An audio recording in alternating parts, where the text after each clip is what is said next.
እና ትልቅ ሰርፕራይዝ አለን ዛሬ ጋይስ በጣም ደስ እንደሚላችሁ እርግጠኛ ነኝ።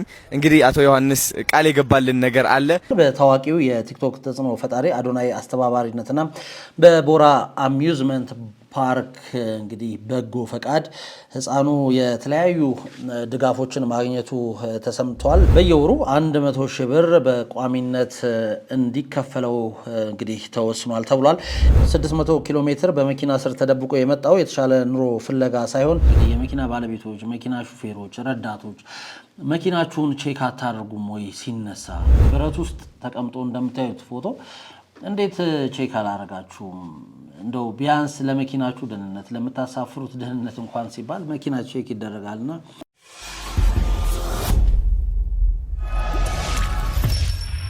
ሰላም ጤና ይስጥልን ውድ አድማጭ ተመልካቾቻችን እንዴት ናችሁልን? አንድ መረጃ ነው ወደ እናንተ ለማድረስ ወደናል። ይሄንን ከ803,000 በላይ ሰብስክራይበር ያለውን ቻናላችንን ሰብስክራይብ በማድረግ የደውል ምልክቷን በመጫን በየዕለቱ የምንለቃቸው መረጃዎች እንዲሁ በፍጥነት እንዲደርሳችሁ አድርጉ ማለት እንወዳለን። ማንኛውም አይነት ሀሳብ አስተያየት ካላችሁ ከታች ኮሜንት መስጫው ላይ አስቀምጡልን። ከሰሞኑ እንግዲህ በመዲናችን አንድ እጅግ በጣም አነጋጋሪና ለማመን የሚከብድ መረጃ ወጥቶ ነበር። ይሄ ምንድነው? አንድ ታዳጊ ህፃን ልጅ እንግዲህ ከደምቢዶሎ እስከ ሆሎታ ድረስ ወደ 600 ኪሎ ሜትር አካባቢ ከመኪና ጎማዎቹ ካሉበት ከታች ማለት ነው እዛ ውስጥ ያለ የጎማ ማስቀመጫ ውስጥ እንግዲህ ራሱን ደብቆ 600 ኪሎ ሜትር ያህል ተጉዞ አዲስ አበባ መግባቱ ከታወቀ በኋላ እንግዲህ ጉዳዩ እጅግ በጣም መነጋገሪያ ሆኗል። ይህ ጉዳይ እንግዲህ ከሹፌሮች አንደበት በሚል ፌስቡክ ገጽ ላይ ከተሰራጨ በኋላ በርካቶች ስለ ጉዳዩ ተገርመው ነበረ። እንዴት አንድ ታዳጊ ይህን ሁሉ ኪሎ ሜትር እንግዲህ ያለምንም አደጋ አቋርጦ መጣ የሚል እንግዲህ ጥያቄያቸውን ሰንዝረዋል። ነገር ግን ታዳጊው እንግዲህ ከመኪናው ስር ሲወጣ አቧራ በአቧራ ሆኖ የነበረውን ጉዞ የሚያሳይ ሁኔታ ውስጥ ሆኖ በፎቶ በሶሻል ሚዲያ እንግዲህ ተሰራጭቶ ነበረ። ይህንን ተከትሎ እንግዲህ በሶሻል ሚዲያ የተለያዩ እንግዲህ ተጽዕኖ ፈጣሪዎች ቲክቶከሮች ማለት ነው ለዚህ ታዳጊ እንግዲህ የተወሰነ ነገር ማድረግ አለብን በሚል ሀሳብ የተወሰኑ እርዳታዎችን ለማሰባሰብ ሙከራ አድርገዋል። እንግዲህ ይሄም ሀሳባቸው ተሳክቶ አሁን የተወሰነ ገንዘብ እንደተሰበሰበለት ለማወቅ ተችሏል። ምን ያህል ገንዘብ ነው የተሰበሰበው? ይህ ህፃን እንዴት ነው ወደ አዲስ አበባ የመጣው የሚለውን በዝርዝር እንመለከታለን ከመሸጋገሪያ በኋላ ስንመጣ ማለት ነው።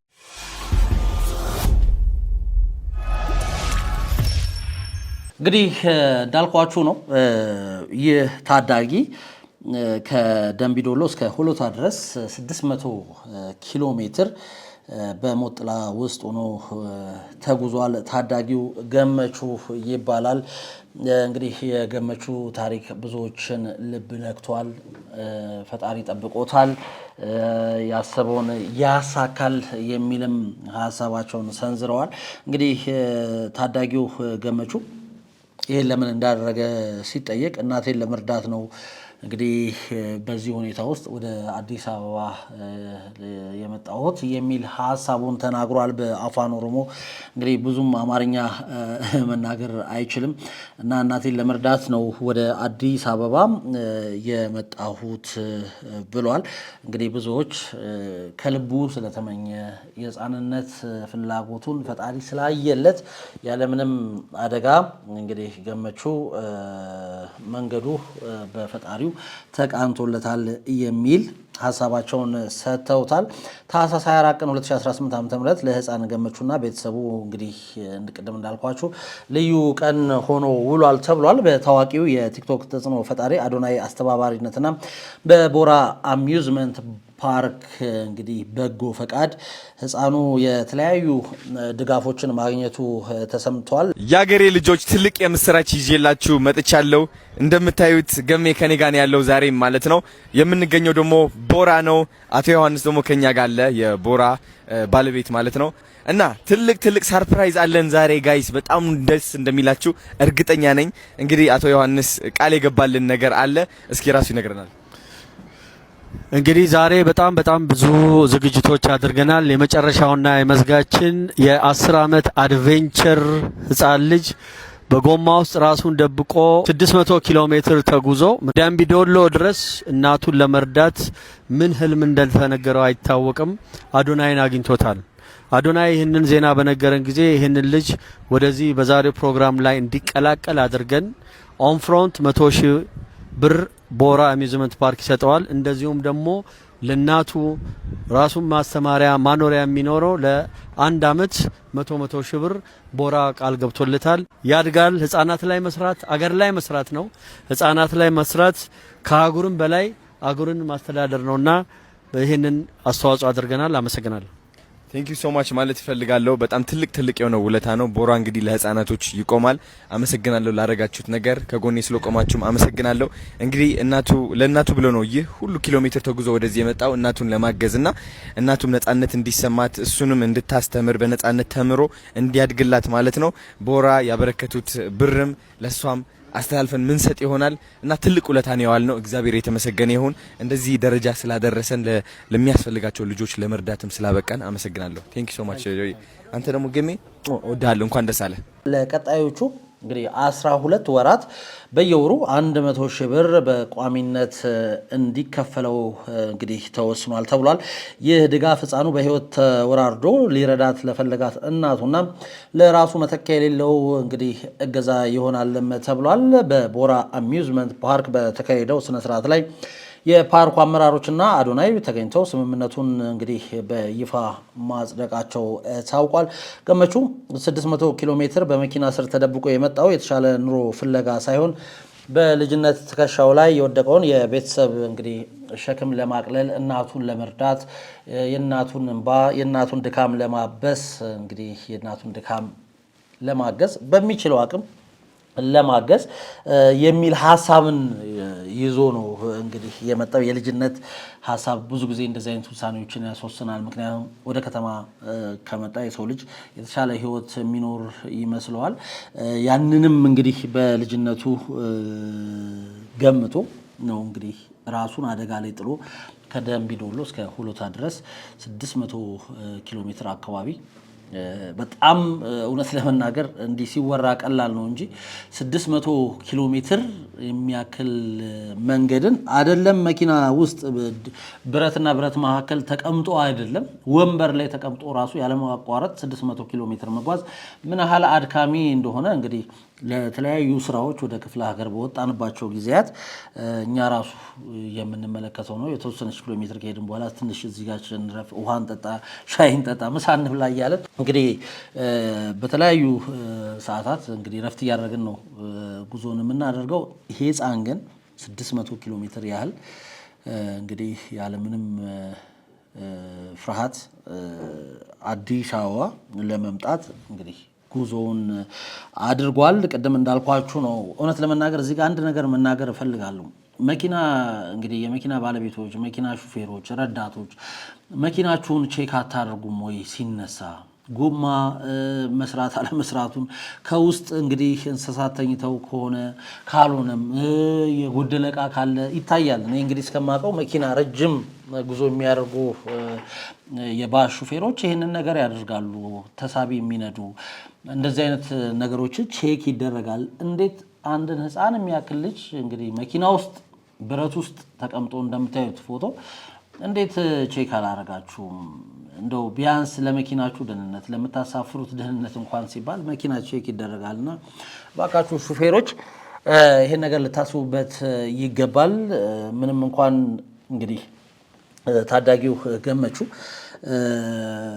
ነገሮች ፈጣሪ ፈቅደው በህይወት ስለተረፈ እንግዲህ ብዙዎች ሐሳባቸውን ሰጥተዋል። ነገር ግን ይሄ ህፃን ልጅ የሆነ ነገር ሆኖ ቢሆን እና ነገሮችን እንደዚህ ከመንቀሳቀሳችን በፊት መኪኖችን ቼክ ማድረግ ማን ነው ያለው፣ እንዴት ነው የመኪናው ደህንነትስ ምንድን ነው፣ ዘይት እያፈሰሰ ነው ወይ አይደለም ወይ የሚለው እኮ ቼክ ይደረጋል። እና ይሄም የሚያሳየው እንግዲህ አንዳንድ ሹፌሮች ለመኪናቸው ለተሳፋሪያቸው ግድ እንደሌላቸው ነው። ምክንያቱም አንዳንዴ መኪናችንን እኮ ቼክ እናደርጋለን። በቃ ምንድን ነው ደህንነቱ፣ ጎማ ስኮርት ጎማ ይዘናል ወይ አልያዝንም ወይ፣ የሆነ ነገር መኪናው ሆኗል አልሆንም ወይ ቢለው ቼክ ይደረጋል። እና አንዳንዴ እንደዚህ አይነት ነገሮችን ቼክ ማድረግ ይገባል። እባካችሁ እንግዲህ ሹፌሮቻችን እንደዚሁም ረዳቶቻቸው እነኚህን ነገሮች በጥንቃቄ ልታዩት ይገባል ማለት እንወዳለን። ሌላው ታዳጊ ህፃናት እንግዲህ አሁን ልክ እንደ ገመቹ ከክፍለ ሀገር ወደ አዲስ አበባ ወደ ተለያዩ የክልል ከተሞች እንደዚሁ ለተሻለ ስራ ብለው ወይ ደግሞ የተሻለ ገንዘብ የሚያገኙ የተሻለ ህይወት የሚያገኙ እየመሰላቸው እንግዲህ ይመጣሉ። ከዛ በኋላ መጥተው እዚሁ ጎዳና ላይ ነው የሚወድቁት። አንዳንዴ ልክ እንደዚህ አይነት እድለኞች ሲሆኑ እንግዲህ የተለያዩ ሰዎች ደርሰውላቸው የተሻለ ቦታም የደረሱ አሉ፣ ያየናቸውም አሉ። እንደዚሁም ደግሞ ጎዳና ላይ ወድቀው እንግዲህ ህይወታቸው ለአንዴና ለመጨረሻ ጊዜ የተበላሹም ወይም ደግሞ አደጋ ውስጥ የወደቁ ህይወታቸውን ያጡ በርካታ ህጻናት ታዳጊዎች እንዳሉ የሚታወቅ ነው። እንደዚሁ ከዚህ በፊትም እንደዚህ ከጎዳና ጋር ተያይዞ የተለያዩ ታሪኮች አሉ። እጅግ በጣም አስከፊ ነው የጎዳና ህይወት። ስለዚህ ብዙ ታዳጊዎች ወደ አዲስ አበባ የሚመጡት ለተሻለ ነገር፣ ለተሻለ ሀሳብ ወይ የሆነ ነገር የተሻለ ነገር አግኝተን ለቤተሰቦቻችን እንረዳለን በሚል ሀሳብ ቢሆን ግን ጎዳና እዚህ አዲስ አበባ ከመጡ በኋላ ጎዳና ወድቀው ለተለያዩ ሱሶች ይዳረጋሉ። እንግዲህ ያ ሱስም ይዟቸው ወደ አልተገባ ቦታ ነው ይዟቸው የሚሄደው። ስለዚህ ጥንቃቄ ሊደረግ ይገባል፣ ልጆቻችንን ልንከታተላቸው ይገባል ማለት እንወዳለን። ግን እንደሰማችሁት ደግሞ የገመቹ ታሪክ ብዙዎችን እንግዲህ ልብ ነክቷል። እንግዲህ ቦራ አሚውዝመንት ፓርክም ወደ 1.2 ለአመት በየወሩ የሚከፈል እንግዲህ 1.2 ሚሊዮን ብር ወይም ደግሞ በየወሩ 100 ሺህ ብር እንግዲህ ለገመቹና ለእናቱ እንደሚከፍል ቃል ገብቷል።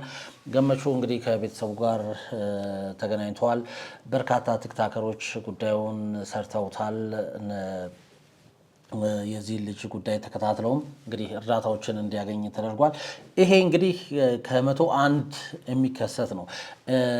እንግዲህ የማይሰሙስ ባለታሪኮች እንደዚህ መተው አዲስ አበባ ላይ መተው ጎዳና የሚወድቁ ታዳጊዎችንስ እንዴት ሊደረግ ይገባል የሚለው ሊታሰብበት ይገባል ማለት እንወዳለን። ምክንያቱም አዲስ አበባ ላይ በርካታ ታዳጊዎች ስቲል እንግዲህ ጎዳና ላይ ያሉ ልክ እንደገመቹ አይነት ተመሳሳይ ታሪክ ያላቸው ናቸው። አብዛኞቹ የአዲስ አበባ ወይም ደግሞ አካባቢው ላይ ያሉ ታዳጊዎች ጥቂት የሚባሉ ናቸው ወደ ጎዳና የመውጣት እድላቸው።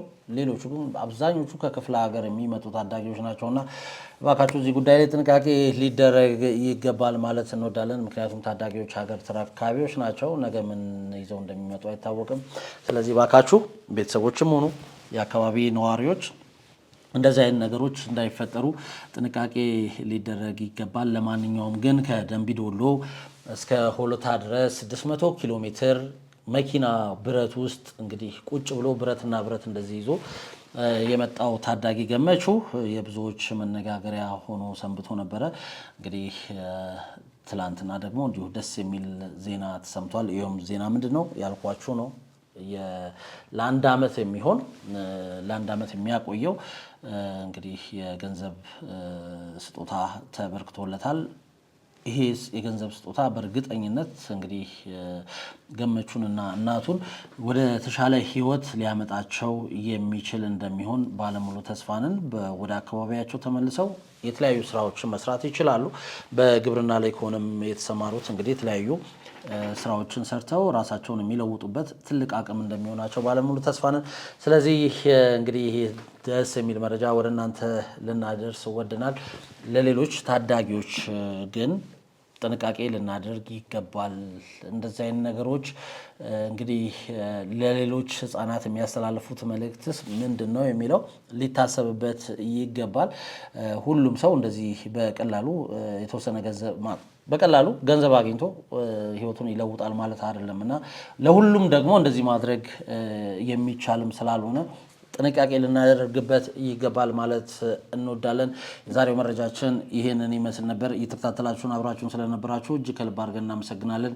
የዛሬውን በዚያው በቃው። ቸር ጊዜ